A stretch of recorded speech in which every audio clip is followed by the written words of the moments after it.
પંચમહાલની જીવાદોરી સમાન પાનમ ડેમના 10 ગેટ બદલવાની કામગીરી શરૂ કરવામાં આવી। 1970માં પાનમ ડેમ બનીને તૈયાર થઈ ગયા બાદ તેનો સંપૂર્ણપણે ઉપયોગ કરવાનું શરૂ કરવામાં આવ્યું। 48 વર્ષના લાંબા સમયગાળા પછી ડેમના તમામ 10 દરવાજા બદલવાની કામગીરી પાનમ યોજનાના યાંત્રિક વિભાગ દ્વારા શરૂ કરવામાં આવી છે। રૂપિયા 100 કરોડથી વધુનો ખર્ચ કરીને 14.93 મીટર પહોળાઈ અને 11.28 મીટર ઊંચાઈ ધરાવતા ડેમના 10 જૂના રેડિયલ દરવાજા બદલી નવા દરવાજા બેસાડવાની કામગીરી શરૂ કરવામાં આવી છે। એક દરવાજાને બદલવા માટે 1 થી 1.5 માસનો સમય લાગશે, ત્યારે ડેમના તમામ દરવાજા બદલવાની કામગીરી આગામી 2 વર્ષથી વધુના સમયગાળામાં પૂર્ણ કરવામાં આવનાર છે।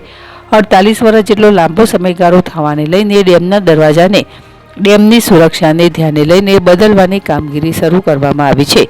127.41 મીટરની ભયજનક સપાટી ધરાવતા પાનમ ડેમમાંથી 36,405 હેક્ટર જેટલા વિસ્તારને સિંચાઈનું પાણી તથા જૂથ પાણી પુરવઠા યોજના મારફતે જિલ્લાના 137 જેટલા ગામોને પીવાનું પાણી તથા પંચમહાલ ડેરીને પાણી પહોંચાડવામાં આવશે।